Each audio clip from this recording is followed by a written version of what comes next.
exaltar, te glorificar, te engrandecer, te agradecer por tudo que o Senhor é, pelo teu poder, pela tua graça, pela tua infinita misericórdia, pelo teu amor.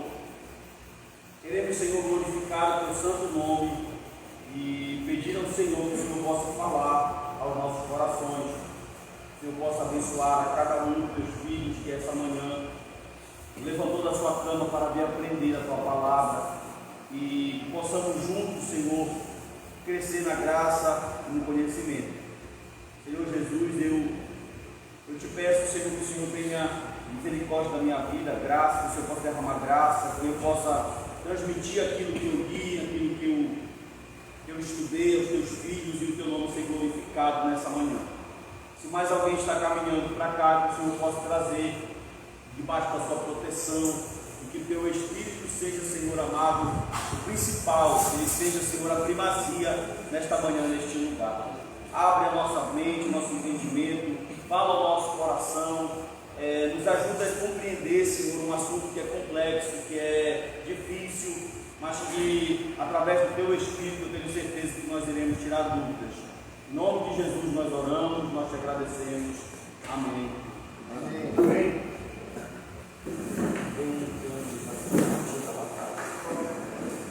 Pessoal, bom dia. Bom dia, pessoal. Bom dia. Pai do Senhor Jesus, a em graça e paz para reformar. E bom dia, e Pai, Senhor, para ser ganhando. Então, pessoal, desde antemão, deixa eu tirar o meu time de campo aqui logo, tá? Esse assunto aqui, eu confesso aos irmãos que é um assunto muito complexo para mim, porque me falta muita leitura nessa área, tá bom? Escatologia é realmente algo que eu vou confessar aos irmãos que eu nunca parei para estudar assim a fundo as visões escatológicas, tá? Então eu tenho pouca leitura nessa área aqui, mas eu estudei alguma coisa e também estudo a Bíblia já há algum tempo, então dá para a gente ter um norte de como a gente vai falar alguma coisa aqui nessa manhã. Eu quero convidar os irmãos para abrir a Bíblia em Apocalipse capítulo 20, porque esse texto aqui é o texto que traz toda essa problemática, né? É baseado nesse texto aqui, de Apocalipse capítulo 20, que vai nascer essas visões escatológicas e as formas de interpretação desse texto aqui é um pouco complexo. Antes de nós lermos esse texto, quero parafrasear aqui com uma palavra do Dr. Leandro Lima. E eu estava fazendo um pequeno curso de escatologia com o Dr. José Carlos, lá do Equatorial, e ele disse algo muito interessante que o Dr. Leandro Lima confirmou numa palestra que ele estava com o Dr. Augusto de Bodegos e o Heber Campos. Ele disse o seguinte, que há um estilo literário só de Apocalipse. Tanto que quando você vai estudar escatologia, vai estudar o Apocalipse, você vai observar que há os apocalípticos, que eram aqueles que interpretavam o Apocalipse como um gênero literário particular, singular. E quando eu pego o Apocalipse agora e tento fazer uma hermenêutica e interpretar o Apocalipse como uma carta paulina, vai ser muito complexo. É interessante que o Dr. Leandro Lima tem 2 doutorados em Apocalipse, 2 doutorados, ele está fazendo PhD. E ele disse, isso saiu da boca de um doutor da área, que esse livro é muito complexo, e realmente é, porque o simbolismo do Apocalipse é algo que vai mesmo complicar. Tanto que a gente vai ver aqui nessa aula hoje algumas das muitas linhas que nós temos acerca dessas interpretações do final. Os amilenistas falando que a visão deles é a mais básica, a mais compreensível, a mais fácil. Os pré-milenistas com seus gráficos, né, com seus gráficos e com as suas contas, e os pós-milenistas aí esperando a era vindoura que vai cristianizar a humanidade, e eles superaram a fé de Abraão. Brincadeira. Brincadeira, calma, não se sintam atacados ainda, tá bom? Então a gente tem particularmente essas 3 visões. O pré-milenista histórico. E, por exemplo, eu tenho um amigo que ele é pré-milenista, ele se declara pré-milenista histórico, talvez ele até esteja depois dessa aula, e ele vai dizer o seguinte, que o pré-milenista histórico não acredita no milênio literal mais, eles acreditam no milênio como algo simbólico, assim como o pós e o amilenista. O amilenista não vai acreditar que esses 1000 anos são literais, assim também como o pós-milenista. Só que o pré-milenista, ele vai acreditar que um milênio é literal, 1000 anos, e que ele está precedendo o Apocalipse capítulo 19. Talvez aí haja a questão assim, hermenêutica um pouco complexa. Se eu pego um livro desse, de difícil interpretação, uma interpretação um pouco complexa, muito complicada, e, por exemplo, os preteristas históricos, os preteristas, que agora tem os preteristas parcial, uma nova linha que está surgindo aí, né? E preterista parcial. Os preteristas vão dizer o quê? Que Apocalipse se cumpriu na história da igreja primitiva. Só que os preteristas parciais vão dizer o seguinte: não, presta atenção para mim, algumas coisas se cumpriram para a igreja primitiva, outras coisas não, por isso que é preterista parcial. Eu conversando com o nosso escatólogo aqui, o Caio, né, que é o nosso escatólogo aqui do Avivamento na Palavra, e eu estava falando com ele: Caio, a dificuldade dessa visão preterista parcial, ao meu ver, é que aquilo que é bom para mim, ou para a minha visão, que se encaixa na minha visão, eu interpreto como para a igreja primitiva, e aquilo que não, eu encaixo na visão que eu acredito. Então fica um pouco complexo para mim tentar enxergar o cara preterista ou preterista parcial. Ou tu é preterista ou tu não é, entendeu? Porque tu está criando nesse contexto, mas eles têm também as defesas dele. Vamos ler o texto, por favor? Apocalipse capítulo de número 20. Eu vou apresentar as visões, amilenismo, pré-milenismo, pós-milenismo. Após isso, essas visões serem apresentadas, a gente vai dar um bom tempo para as perguntas e respostas, porque aí nas perguntas e respostas vão sair os questionamentos e vai ter uma pequena guerra, eu acredito aqui, sobre algumas coisas. Mas tudo bem, vamos lá. Apocalipse capítulo de número 20. A prisão de Satanás por 1000 anos. A primeira ressurreição. Então vi descer do céu um anjo e tinha na mão a chave do abismo de uma grande corrente. Ele segurou o dragão, a antiga serpente, que é o diabo, Satanás, e o prendeu por 1000 anos. Lançou um abismo, fechou e pôs selo sobre ele, para que não mais enganasse as nações até que se completarem os 1000 anos. Depois disso, é necessário que ele seja solto pouco tempo. Vi também tronos, e nestes sentaram-se aqueles aos quais foi dada a autoridade de julgar, e ainda almas dos decapitados, por causa do testemunho de Jesus, bem como por causa da palavra de Deus. Tantos quanto não adoraram a besta, nem tampouco a sua imagem, e não receberam a marca na fronte e na mão, e viveram e reinaram com Cristo durante 1000 anos. Verso 5: Os restantes dos mortos não reviveram até que se completassem os 1000 anos. Esta é a primeira ressurreição. Bem-aventurado e santo é aquele que tem a parte da primeira ressurreição. Sobre esse da segunda morte não tem autoridade. Pelo contrário, serão sacerdotes de Deus e de Cristo, e reinarão com ele os 1000 anos. Vamos ler até o verso de número 10.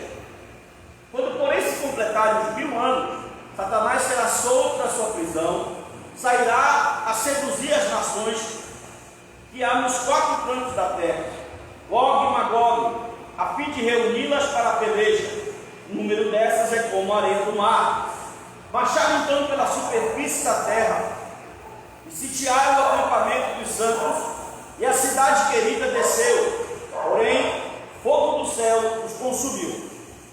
O diabo, sedutor deles, foi lançado para dentro do lago de fogo e enxofre, onde já se encontram não só a besta, como também o falso profeta, e serão atormentados de dia e de noite pelos séculos dos séculos.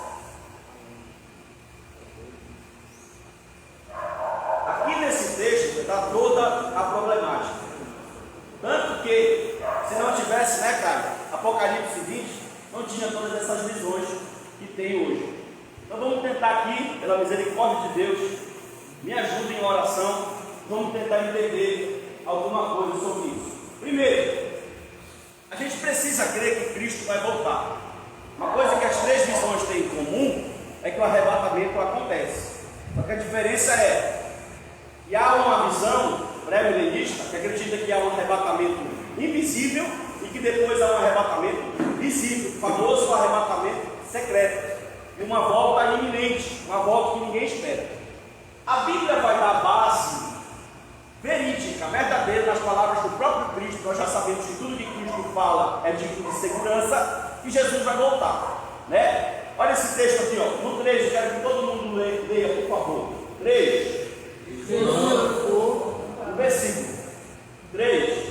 E quando eu for e vos preparar lugar, virei outra vez e vos levarei para mim mesmo, para que onde eu estiver, estejais vós também. Virei outra vez. A vinda de Cristo sendo mostrada. Esse sermão é os discursos finais, do 14 ao 20, são os discursos finais de Jesus no Evangelho de João. Contexto. Esses dois textos. O que acontecerá quando Cristo retornar? Atos 1:11, no 3, todo mundo, por favor. 3. Os quais me disseram, homens galileus, porque estáis olhando para o céu? Esse Jesus que dentre vós foi recebido em cima do céu, há de vir assim como para o céu o Cristo. 1 Tessalonicenses 4:16. 3.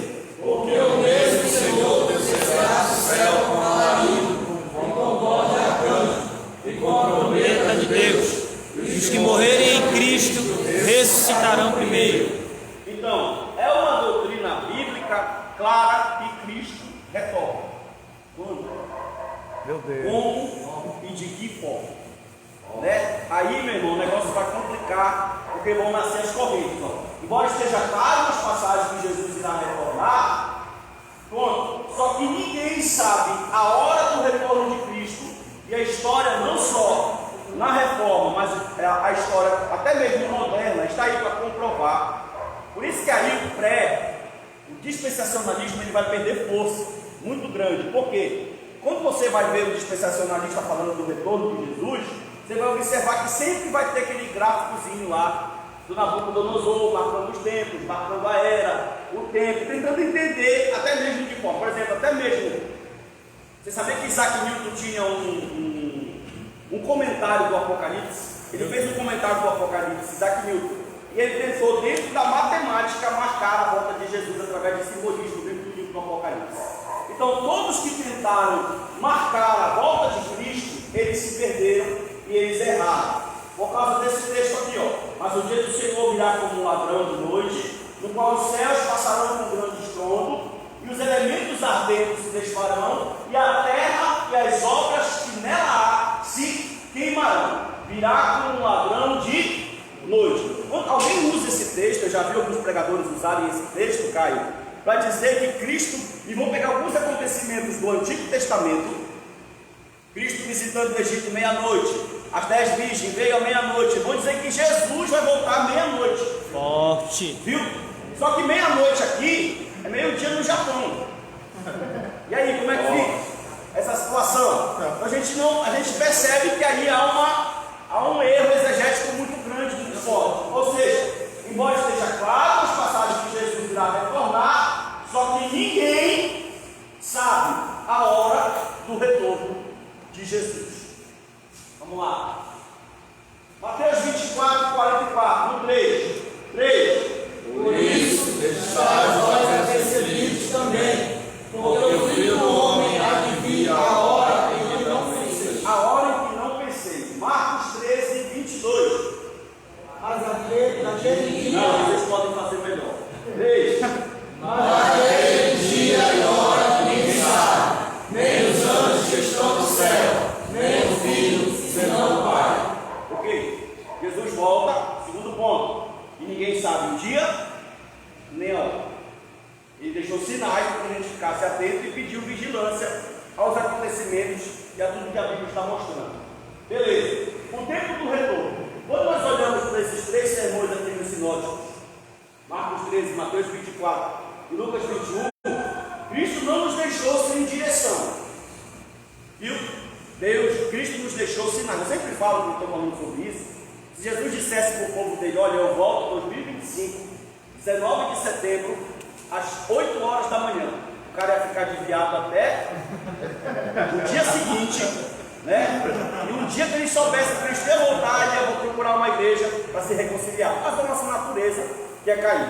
Então, Cristo nas Escrituras, você, olhando para o Apocalipse 20, a gente observa que Cristo diz o quê? Confundir.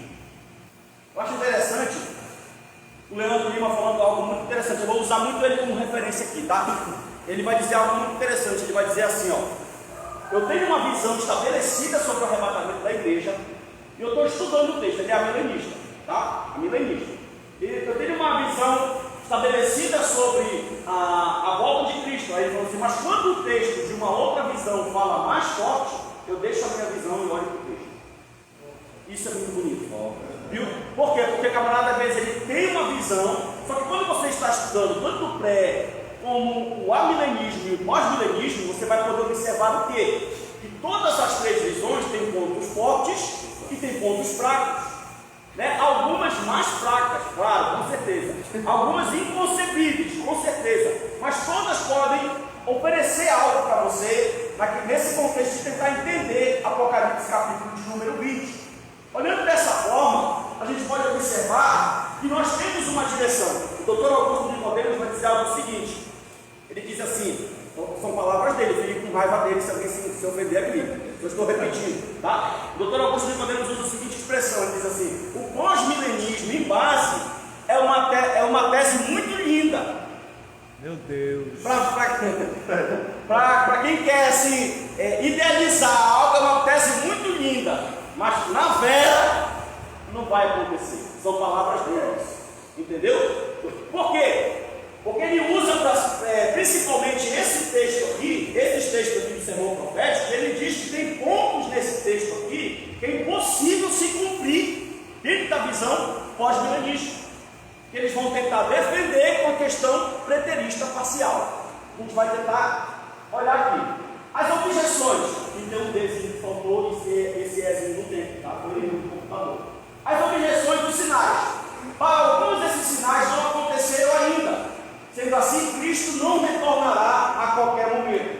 Aí a gente tem os amilenistas que acreditam nisso aqui, que você está lendo, os pós-milenistas históricos e os pré-milenistas históricos, que acreditam dessa forma. Outros acreditam que Cristo pode vir a qualquer momento. Se eu perguntasse para você, Cristo poderia vir agora? O pré-tribulacionista responderia para você: sim. Meu Deus. Ele pode vir agora, nesse momento. Mas se você perguntasse para uma milenista, Cristo pode vir agora? Ele diz: não. Por quê? Porque ainda falta se cumprir a grande tribulação, a salvação de Israel, o homem da iniquidade ainda precisa aparecer. Então tem alguns pontos desses sermões aqui. Estou indo bem, né, pessoal? Isso, me ajuda. Estou nervoso, eu confesso.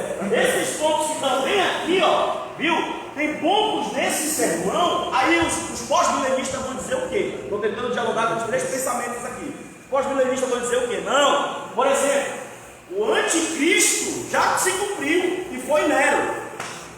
Os pós-milenistas, né? Os pós-milenistas vão dizer assim: já aconteceu e ele foi Nero. Só que João, não eu, da Bíblia, vai dizer algo que vai dar um nó na cabeça dos pós-milenistas aí. Tanto que, cadê o pincel? Quando João vai trabalhar anticristo na epístola dele, lá no texto, ele vai trabalhar anticristo de três formas. Ele vai trabalhar anticristo como aquele que se opõe contra Deus, o anticristo aquele que prega contra Deus. Só que quando ele vai falar anticristo, ó, ele vai dizer assim: um anticristo. Só que quando ele vai falar do anticristo, ele fala o anticristo.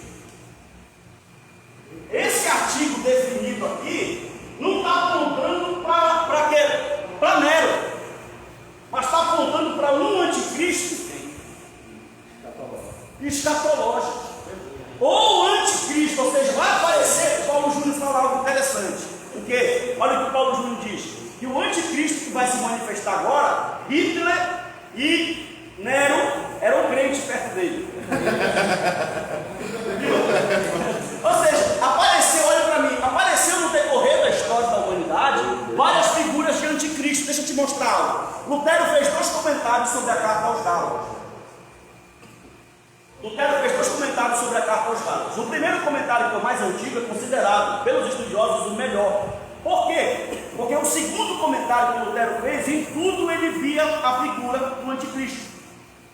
Em tudo ele via a figura do anticristo. Ou seja, ele pegou a 2 Tessalonicenses e fez um comentário também em tudo. O Papa, para ele, era a figura do anticristo. Então eles rejeitam o segundo comentário e ficam com o primeiro, que é o mais antigo. Por quê? Porque no segundo percebia-se que era algo pessoal de Lutero contra a Igreja Católica. Em algum momento da história da Igreja, guarda as perguntas para o final, tá? Em alguns momentos da história da Igreja, a Igreja Anglicana tentou, os puritanos tentaram, antes da fé de Westminster, tentaram fazer uma aliança, uma coligação entre Igreja Puritana e catolicismo romano. E eles proibiram que fosse, presta atenção, colocado o Papa da Igreja Católica como um anticristo. Só que a fé de Westminster vem quebrar isso. Só que os reformados amilenistas também têm uma posição interessante. Qual, pastor? A posição deles é a seguinte: que depois que foi definido que o Papa era o anticristo, não é a pessoa do Papa que estava, mas o sistema, o papado. Não o Papa em si, mas o sistema que estava apontando para aquilo. E por exemplo, agora, vamos falar de agora, história agora, contemporânea. Eu vou pegar aqui uma palavra do Rodrigo Silva, que eu achei muito interessante, que ele é adventista, mas pode vir coisa boa daquela fonte, ele é pós-tribulacionista, já é alguma coisa, né? Ele vai dizer o seguinte, o doutor Rodrigo Silva vai falar algo muito interessante, ele vai dizer, olha, o mundo agora estava todo preparado, o sistema, os meus estudos escatológicos, eu não estou afirmando, mas o mundo estava preparado para que o homem da iniquidade, esse anticristo aqui, assumisse. Aí ele vai dizer o seguinte: só que Deus parou tudo isso. Aí ele pega vários exemplos do que está acontecendo no planeta, coronavírus, política, Emmanuel Macron, todo o sistema, tudo. Ele pega tudo, trabalha em todas as áreas, sociologia, teologia, tudo. E aí ele diz assim, ó, estava tudo preparado, mas Deus parou com o coronavírus, o sistema, e está dizendo para a igreja, a porta da graça ainda está aberta. Ele falou assim, nada, eu como católico estou aqui, não estou afirmando, mas eu posso dizer, e sem medo de errar, que tudo estava preparado para esse sistema. E quem seria uma pessoa com um perfil para assumir todo, porque tipo assim, ó, qual é o exemplo que ele vai dar? Presta atenção, ele vai dizer, como é que você vai fazer, vai controlar a lei? Se aqui no Brasil nós temos uma lei, na América nós temos uma lei, na Europa nós temos uma lei. Como? Vai precisar de quem? De um líder só. E quem é essa pessoa? O Papa é uma figura, porque ele é o grande líder ali do Vaticano. E o outro, e já tem um monte de vídeos na internet, no YouTube, é o Emmanuel Macron, que significa um líder com potencial e com um perfil dessa pessoa de poder conduzir. Ou seja, os sinais agora estão também nos apontando que pode ser que o anticristo esteja preparado. Inclusive tem pessoas aqui, que estão aqui agora sentadas, que acreditam que o anticristo já está entre nós. Você não fica com medo disso, não, irmão? E o anticristo, não, quem tem segurança tem que se alegrar, né? Paulo fala em 1 Tessalonicenses capítulo 4, versículo de número 18, depois de falar de arrebatamento, consolar-vos com essas palavras. Quem tem que estar com medo é quem está desviado, né? Quem está desviado, quem está longe de Cristo, esse tem que estar com medo. Beleza. Vamos voltar para cá. A gente vai entrar de novo. Então aqui. Ó, esses são os tribulacionistas, que acreditam. Para alguns desses sinais não aconteceram ainda, sendo assim Cristo não retornará a qualquer momento. Outros acreditam que Cristo pode vir a qualquer momento. Quem? Os pré-tribulacionistas, nós vamos falar depois um pouquinho dele. Os dispensacionalistas, porque agora temos pré-história, que acreditam na vida iminente. Eles lidam com isso de três formas. Qual? Primeiro, eles argumentam que haverá duas vidas distintas, uma secreta e outra pública. Lembra que nós lemos Apocalipse 20? Essa é a primeira ressurreição. Essa é a segunda ressurreição. Então a primeira ressurreição desse texto que você leu para eles é secreta, é o raptar, é o deixado para trás que você passou a vida todinha assistindo lá na sua casa, com os seus amigos de escola e com medo. Antes de falar disso, presta atenção. Eu quero citar aqui o Dr. Russell Shedd, que ele vai trazer. Compre um livreto que ele tem chamado Escatologia do Novo Testamento. É muito bacana o livro. Um pequeno resuminho que ele faz de cada visão. Interessante esse livro. Ele vai falar lá que o dispensacionalismo, o pré-tribulacionismo dispensacionalista, ele nasceu com o pensamento dos irmãos de Plymouth, com John Nelson Darby, e ele foi mais fundamentado por uma menina de 15 anos que teve uma visão. O pré-tribulacionismo é uma visão de uma garota, viu? É uma visão de uma garota, é mais uma visão de uma garota do que base bíblica. E lá no dispensacionalismo, no pré-tribulacionismo, como foi que ficou famoso? Quando a Bíblia de Scofield foi lançada, o autor da Bíblia de Scofield lançou essa Bíblia e ela foi febre no mundo todo, e ele era pré-tribulacionista. Aí vieram as sagas dos filmes deixados para trás. 1, 2, como eles acreditam em várias voltas, para cada volta eles fazem um filme. Bora bater, irmão. E lá 1, 2, 3, o que aconteceu? Isso tomou febre no mundo todo. O mundo todo, tanto que se você conversar com um assembleiano raiz, como eles falam, ele é pré-tribulacionista. Por quê? Porque ele aprendeu, o pastor dele, ouvindo isso na igreja, desde quando... Todos nós aqui que nascemos numa igreja pentecostal, tivemos um ensino pré-tribulacionista e aprendemos que Jesus ia voltar e que nós fomos enganados e não participaríamos da grande tribulação. Enganaram vocês, nós vamos participar. Viu? Nós iremos participar da grande tribulação. Por quê, pastor? Não vou pegar nem contexto histórico, porque nós não somos melhores que os nossos pais. Pega na Bíblia, pega a Bíblia Sagrada. Deus sempre livrou seu povo no último minuto do segundo tempo e todos eles passaram por tribulação. Se for comparar, pega os mártires, pega a igreja primitiva, olha como eles morreram. Os discípulos de Jesus, olha como eles morreram. Se for para comparar livramento com oração, aí a gente está lascado, porque a gente nem orar ora. Eu te pergunto, nós somos melhores que eles? Por que Deus iria poupar a geração mais pecadora que tem? Olha para o seu irmão aí, eu estou até pregando aqui. Olha para o seu irmão e olha assim para ele, se prepare, irmão. E nós vamos participar desse momento. Olha só, aí uma outra, uma secreta. Aí presta atenção, como fica essa questão de arrebatamento secreto? Os pré-tribulacionistas, quando a Bíblia diz assim, que todo olho verá. E aí como é que eles explicam esse texto? Porque o raptar subiu, acabou, ficou só a roupa lá, acabou. Todo olho verá. E a outra é, eles acreditam que há uma. Doutor Hernando Dias Lopes, presta atenção para mim, por favor. O doutor Hernando Dias Lopes vai dizer que há uma ressurreição, que essa primeira ressurreição seria a regeneração. Meu Deus. Viu? Porque ele acredita que há uma vida só, vai estar todo mundo junto.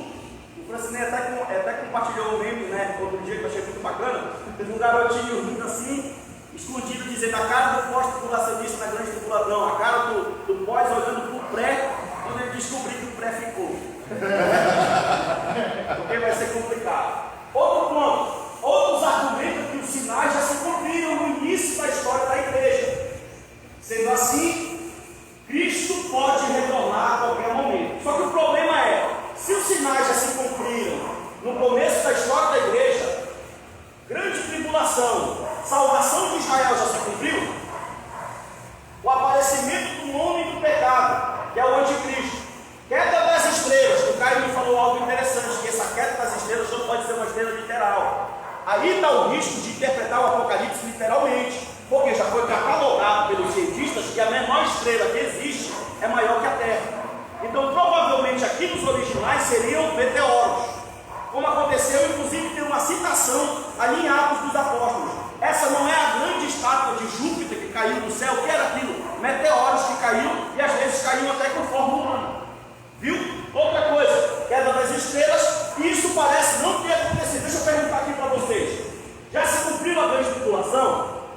Não. Sim ou não? Aí Mateus 24. A salvação de Israel já se cumpriu?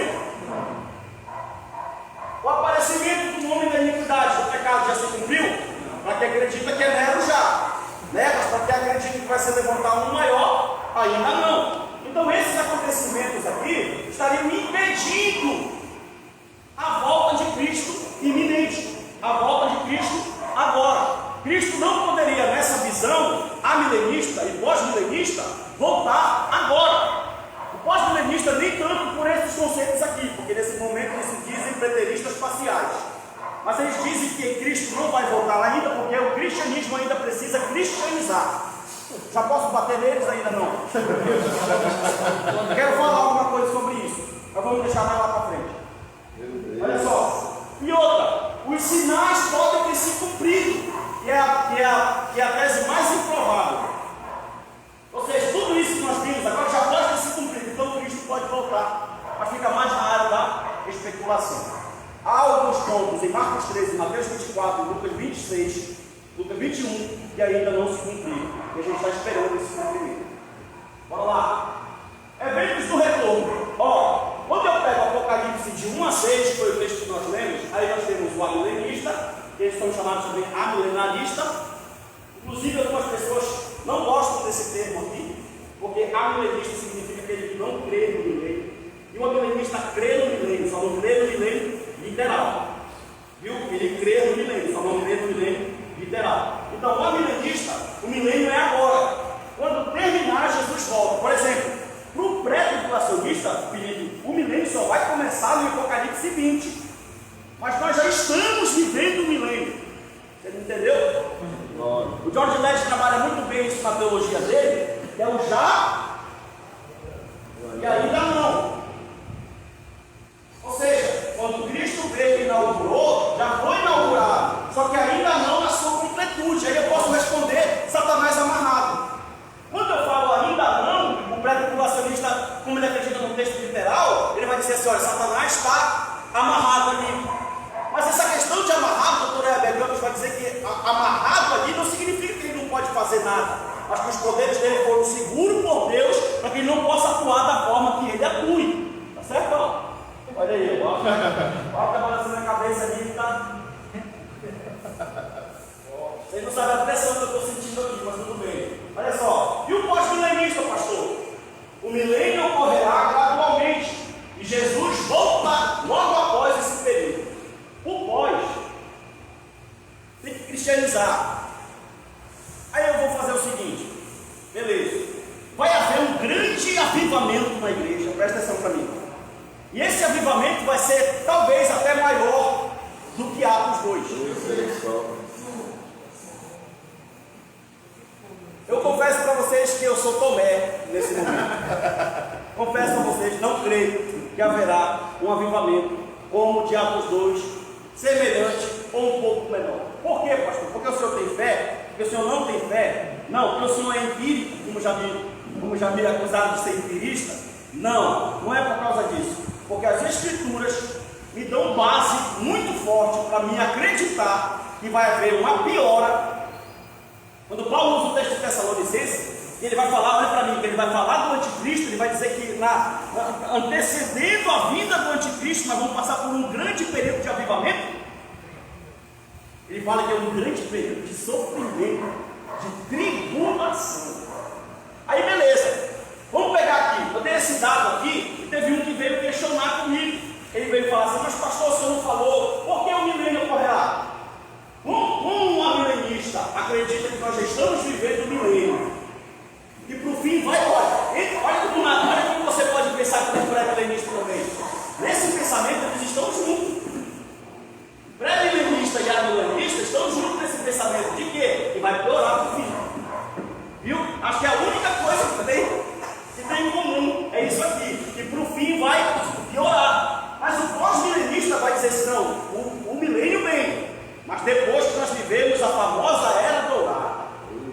Aí, meu irmão, tu vai ver até o mais infeliz do ateu se convertendo. Aí beleza. Aí depois disso Jesus volta, porque eles vão pegar o texto aí e virar o fim. Só que lá na Ásia, presta aí, bora pra cá, dados. Lá na Ásia, só na Ásia, tem 4.134 línguas e dialetos que não tem uma página da Bíblia. Em 2010, o Islã cresceu 500%. E o cristianismo 25%. Outra, eu não vejo o pós-milenista evangelizando. Então eles têm que lutar muito para que venha esse avivamento, porque a minha Bíblia me garante que o avivamento só pode vir pela pregação das Escrituras. Não é isso? Então, se 2027 a estimativa é essa, Jesus não voltar, o Islã assume como primeira religião do planeta. Agora pegar dados, são dados verídicos, você pode ler os livros do Dr. Hernando Dias Lopes, pregações positivas, o que estão fazendo com a igreja do Augusto Nicodemos, eles são milenistas, vão defender a área deles, pode dizer o seguinte: vai lá para o Oriente, quem comanda? Muçulmanos. Europa hoje, ateísta e muçulmano. Brasil, América do Sul, quem comanda? Neopentecostalismo evangélico não é comandado pelo Evangelho da Prosperidade. Cadê esse avivamento? Meu Deus. Só na igreja do Sul. E lá a gente ele cura todo dia e ele faz milagre todo dia. Porque se vai haver um grande avivamento, eu acredito, eu particularmente, que haverá um avivamento nos eleitos. Um avivamento que o Senhor encherá os seus eleitos. Agora, eu creio num avivamento de escala mundial. Dr. Martin Lloyd Jones, que é pesado, vai dizer algo muito significante. Ele vai dizer o seguinte: nenhum homem, são interpretações dele, nenhum homem na face da terra receberá o que os apóstolos do Cordeiro receberam.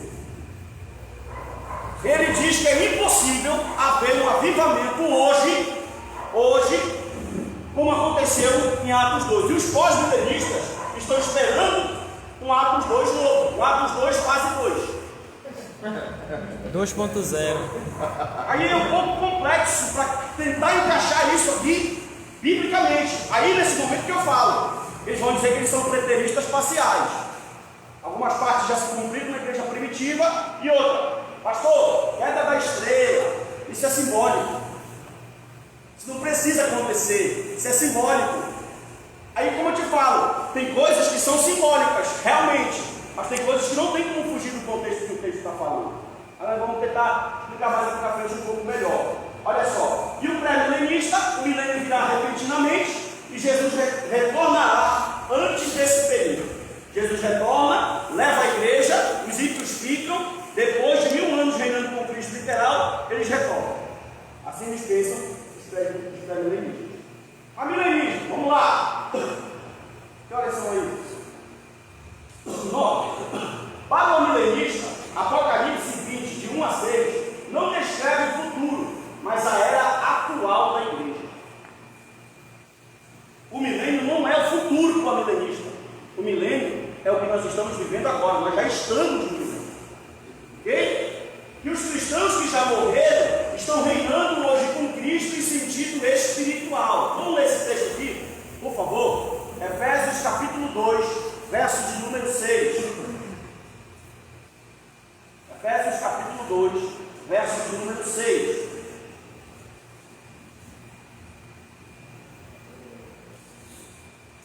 Juntamente com ele nos ressuscitou, e nos fez assentar nos lugares celestiais em Cristo Jesus. Então, os eleitos, os cristãos que já morreram, estão reinando com Cristo. Presta atenção aqui, em sentido espiritual. Aí entra aquela discussão: já estão no paraíso? Estão conscientes ou estão dormindo? Foi uma discussão que teve no grupo aí que rolou faísca aí na cabeça. Mas tudo bem. Uma vez que os eventos de Apocalipse 20 estão sendo cumpridos na igreja, o período de 1000 anos mencionado em Apocalipse 20, 4 a 5, é uma figura de linguagem para um longo período de tempo. Então, uma milenista não acredita que o milênio é literal. Diferente do pré, milênio é 1000 anos, Cristo vai reinar literal. O milenista não. Você já está no milênio, você já participa do milênio, não em forma plena, porque Cristo ainda não voltou. Quando voltar, vai participar em forma plena, mas ele não acredita. Então, Apocalipse 20, 4 e 5 é uma figura de linguagem para um longo período de tempo. Ok? Vamos lá. Uma vez que os eventos de Apocalipse 20 estão sendo cumpridos na igreja, o período de 1000 anos mencionado em 24 e 5 é uma figura de linguagem para um longo período de tempo. Ou seja, toda a era da igreja, desde o Pentecostes até o retorno de Cristo, o amilenista milenista não crê que um reino de 1000 anos, não crê em 1000 anos literal.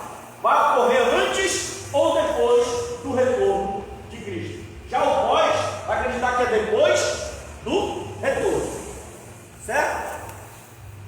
Na ressurreição, após a vinda de Cristo, santos e ímpios ressuscitam. Os que creem em Jesus vão para o céu, lado direito do Hades, e os ímpios enfrentam então o juízo. É uma visão descomplicada, por quê? Olha o que é: Cristo volta de forma visível, esquece arrebatamento secreto, volta iminente, tem um julgamento e nós viveremos na Nova Jerusalém. Isso é o amilenismo, ok? Pré-milenismo, vamos lá, no duro. Essa visão acredita que Jesus voltará antes dos eventos de Apocalipse 20, ou seja, Cristo volta antes do milênio. Eles não estão vivendo o milênio. O milênio ainda vai acontecer. Quando Cristo voltar, o milênio vai ser inaugurado. Também acredita que antes do retorno de Cristo haverá um tempo de grande sofrimento na terra, a grande tribulação, e esse pensamento aqui compactua com os amilenistas, ok? Diferente dos amilenistas.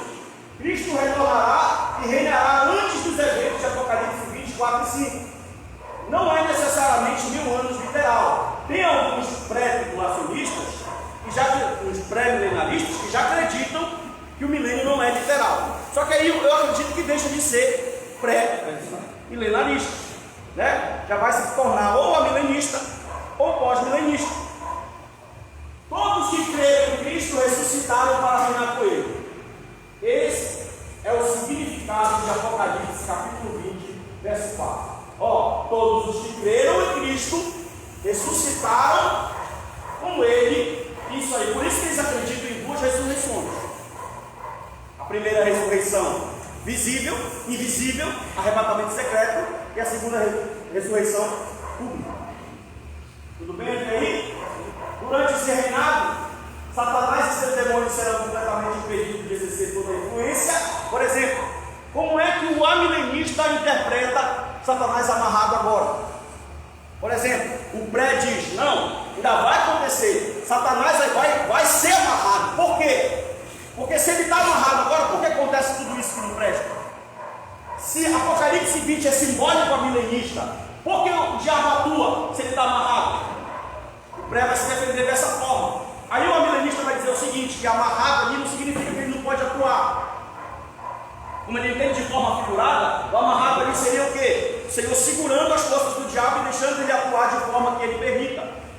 Nesse contexto, o amilenista vai defender dessa forma, porque ele não acredita no milênio literal, como o pré acredita. O pré vai dizer o seguinte: não, o diabo está atuando, o diabo está solto, o diabo está agindo. Só que quando Cristo voltar e o milênio for colocado, o Senhor prende ele por 1000 anos. Enquanto a igreja está vivendo com Cristo, ela não vai sofrer, porque o diabo vai estar amarrado. Ok? Ok ou não ok? Beleza. Após o milênio, virá o juízo final. Então presta atenção. Isso aqui é muito parece um pouco sem lógica. Por quê? Depois de tu reinar 1000 anos literais com Cristo, está tudo bom. Aí o Senhor falou assim: não, vamos fazer as contas agora. Cadê a lógica? Já vivemos 1000 anos literal com Cristo, agora a gente vai lá para tirar a conta para ver quem vai e quem não vai. Então, após o milênio, virá o juízo final. Aí fica meio complicado. Pode passar assim, a cara, que daqui a pouco a gente olha só, tem gente que está assim, depois a gente dialoga. Variação, visão pré-tribulacional. Que acredita que Cristo retorna 2 vezes. Uma invisível, arrebatamento secreto, e uma visível para levar o povo para o milênio. Beleza? E o pós-milenismo, pastor? Ih, rapaz. Pastor, teve um que falou que a igreja não vai passar pela grande tribulação. Foi? A igreja não vai passar? Não vai passar? Tá certo. Não, que ela não vai passar. Vai ser arrebatada antes. Deixa eu olhar quem é esse camarada aqui.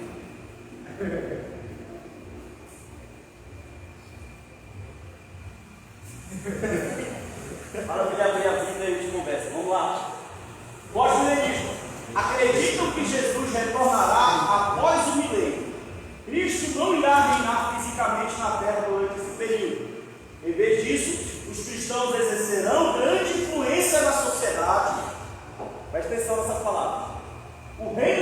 Cristo ocorrerá mediante essa influência. Cristo não vai habitar aqui no milênio, nós já estamos no milênio. Mas quem é que mostra que nós estamos no milênio? Os cristãos, que vão fazer a sua grande influência na sociedade, vão cristianizar através da sua influência na sociedade. Não aqui no Brasil.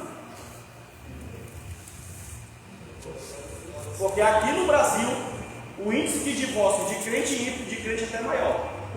Queimado, Jesus. E aí, como é que fica essa situação? Quando é que vai ocorrer isso? Né? Presta atenção. Esse período de que os cristãos exercerão grande influência na sociedade.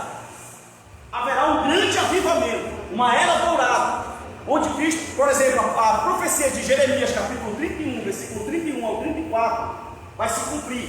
Onde vai acontecer um avivamento terrível ali. Todo mundo vai se render ao Evangelho, e aí Cristo vai retornar, porque Ele vai salvar. Agora é o seguinte: onde é que eu encaixo isso com os textos que vão dizer que vão piorar? Onde é que eu vou encaixar isso com Mateus 24? Onde é que eu vou encaixar isso com 2 Tessalonicenses capítulo de número 2? Onde é que eu vou encaixar isso com outros textos que dizem que vai piorar? A gente não pode esquecer dos outros textos, né? Jesus retornará no final dessa era milenar. Então haverá ressurreição tanto de cristão como de incrédulo. Os cristãos em Cristo não enfrentarão o juízo final, mas estarão nos céus. Mas estarão nos céus. Então a visão basicamente são essas. Deixa eu colocar aqui e a gente vai para as perguntas, tá? Na pergunta que vai ser bom. Meu Deus.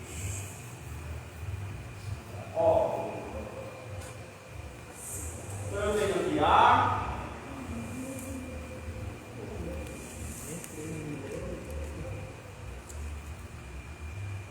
Estreitalhos.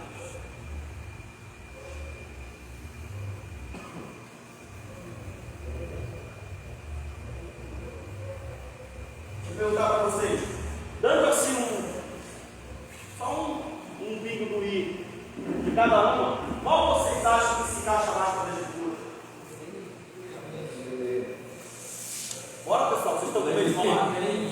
Por quê? Prêmio Lenino Histórico.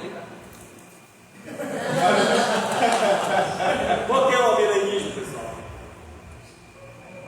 Parece, que se encaixa muito melhor. Vamos descartar. Vamos fazer o descarte primeiro. Duas vindas. Arrebatamento secreto. Volta iminente. Acabou. Não tem como. Não se encaixa com o que a Bíblia diz. Aqui, grande avivamento. A apostasia está imperando o pessoal. Está aumentando. Principalmente aqui no Brasil. Será que sou eu que não acredito nisso? Outra coisa, a apostasia imperando, grande avivamento, era dourada. Os crentes não gostam nem de ler a Bíblia.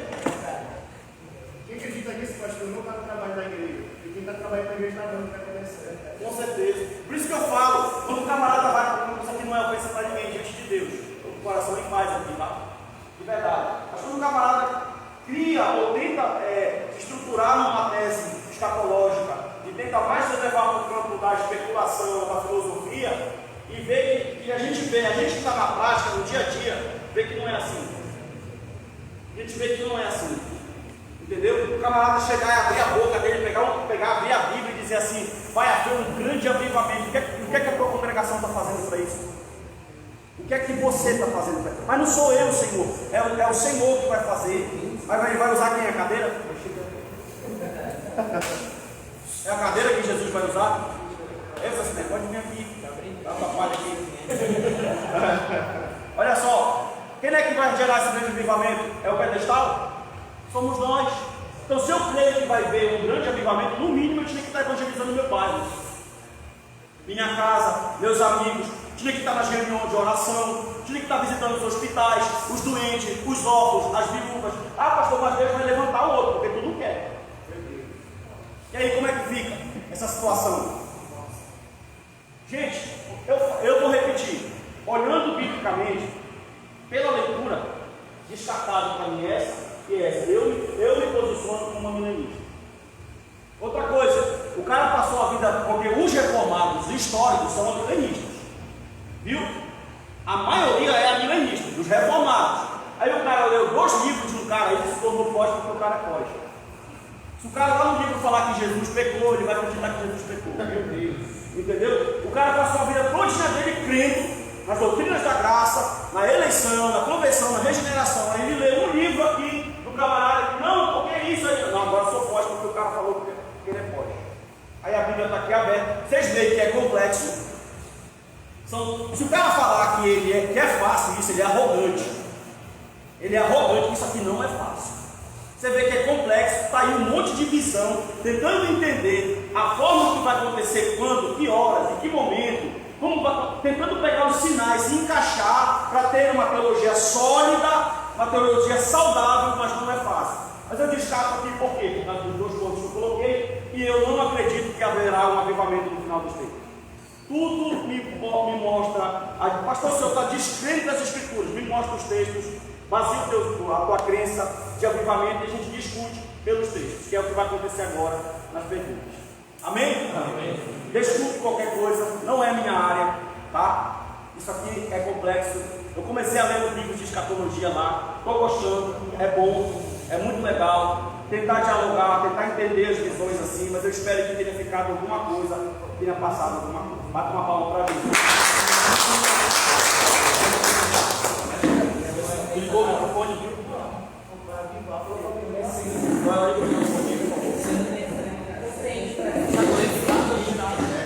Não precisa, acho que não precisa, não precisa.